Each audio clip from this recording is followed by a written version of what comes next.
विशेष आसन हैं जिन्हें हम करके अपनी इम्यूनिटी को अर्थात रोग प्रतिरोधक क्षमता को बढ़ा सकते हैं, जिससे हमारे फेफड़े भी मजबूत होंगे और लंग से संबंधित प्रॉब्लम भी नहीं होगी।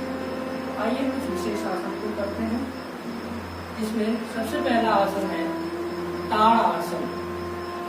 ताड़ आसन में दोनों हाथों को पहले हम सीधे खड़े हो जाते हैं, दोनों हाथों को नीचे की तरफ रखते हैं, थाई से स्पर्श करते हुए दोनों हाथों को सामने करेंगे, हाथों को लॉक करेंगे, सामने की तरफ खोलते हुए ऊपर की तरफ ले जाते हैं, हिलक करके एड़ियों को ऊपर करते हुए श्वास को भर के थोड़ी देर रोक के रखते हैं। दोनों हाथ कनपटी से स्पर्श करते हुए खींच के रखते हैं। इसका नाम है ताड़ आसन। ताड़ मीन्स तर्कुल होता है, एक वृक्ष होता है, वैसे ही शरीर को रोक के रखते हैं। थोड़ी देर बाद धीरे धीरे सांसों को छोड़ते हुए वापस आते हैं। इस क्रिया को 3 से 5 बार करना चाहिए। इससे श्वासों से संबंधित रोग, अस्थमा जैसी बीमारियां भी नहीं होती हैं, फेफड़े मजबूत होते हैं, हाथ पैर भी मजबूत होते हैं, इससे लंबाई भी बढ़ती है। ऐसे आप 3 से 5 बार कर सकते हैं। धीरे धीरे वापस आते हैं। ये हुआ ताड़ आसन। दूसरा आसन हम करेंगे जिसका नाम है अर्धचक्रासन। दोनों पैरों में थोड़ा सा फासला होता है। दोनों हाथों को थाई पे पीछे रखते हैं, स्तंभ पे रखते हुए हथेलियों को अर्थात उंगलियों को नीचे की तरफ रखते हैं। श्वास भरते हुए धीरे धीरे पीछे की तरफ झुकते हैं।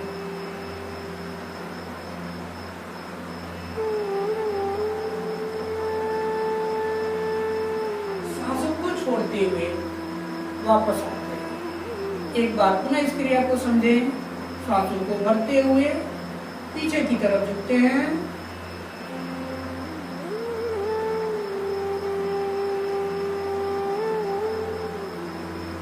धीरे धीरे वापस।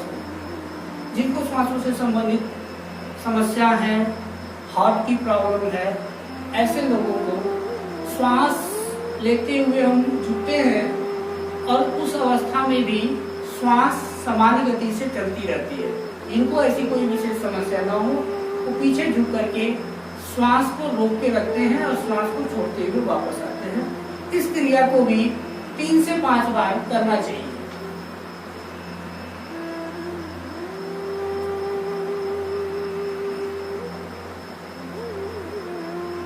अभी हमने किया अर्ध चक्रासन। इसके बाद हम लोग दंड आसन में बैठेंगे। दोनों पैरों को सामने खोल लेते हैं, दाहिने पैर को पहले मोड़ लेते हैं, फिर बाएं पैर को मोड़ लेते हैं। दंड आसन के बाद ये हुआ वज्रासन।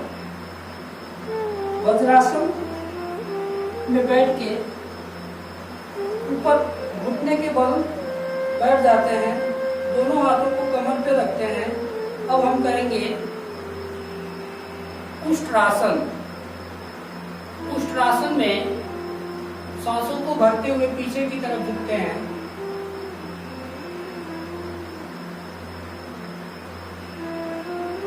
धीरे धीरे वापस आएंगे। इस क्रिया को भी 3 से 5 बार करेंगे। हम 2 बार यहाँ करके बता रहे हैं। पुनः कुछ सांस को भरते हुए पीछे की तरफ जाते हैं,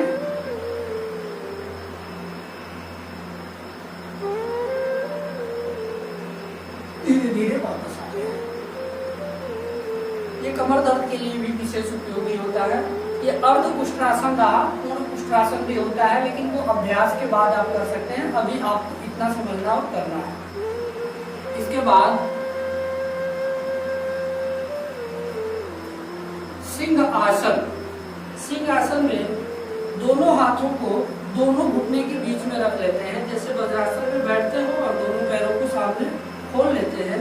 दोनों हाथ घुटने के बीच में रख करके, सिंह में शेर होता है, जैसे शेर दहाड़ता है वैसे ही हम दहाड़ते हैं। ये एलर्जी प्रॉब्लम के लिए विशेष करके होता है, लंग्स के लिए भी होता है, फेफड़े के लिए होता है। इससे हमारी एलर्जी दूर होती है और एनर्जी आती है।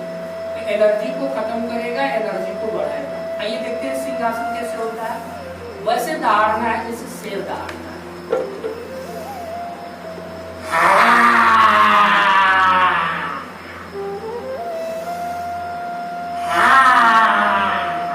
ऐसे आप 5 से 7 बार करते हैं और करने के बाद गले का ऐसे मसाज कर लेते हैं।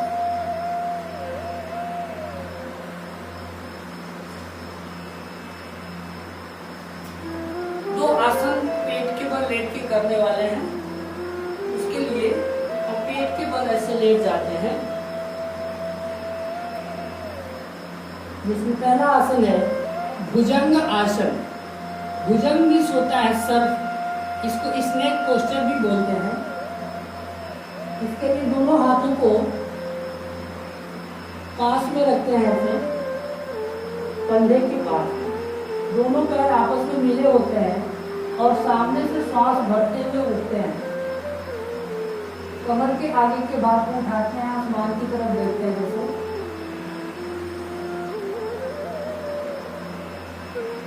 धीरे धीरे वापस आते हैं।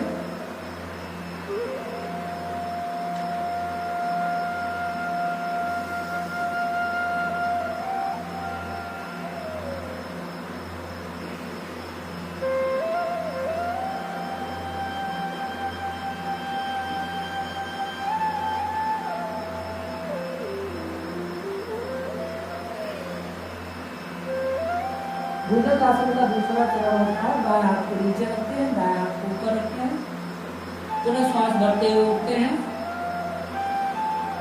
पूरा हाथ को सीधा करते हुए आसमान की तरफ देखते हैं। अंदर श्वास रोक के रखते हैं। थोड़ी देर रुकने के बाद श्वास न रोक पाने की स्थिति में धीरे धीरे श्वास को छोड़ते हुए वापस आते हैं।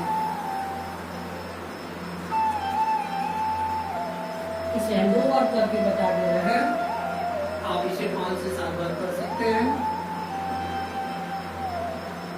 धीरे धीरे वापस आते हैं। इसके बाद है धनुरासन। ये हमारे फेफड़ों के लिए विशेष करके है। धनुरासन महिलाओं के लिए भी विशेष आसन है, उनको अवश्य करना चाहिए। दोनों हाथ से पैर को ऐसे उठाव कर लेते हैं, श्वास को भरते हुए सर को उठाते हैं, पैर को उठाते हैं, शरीर का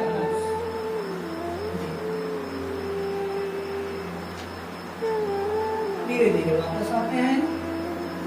इसे 3 बार करना, 5 बार भी अधिकतम कर सकते हैं।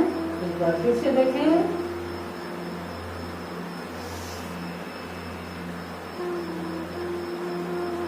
धीरे धीरे वापस आए।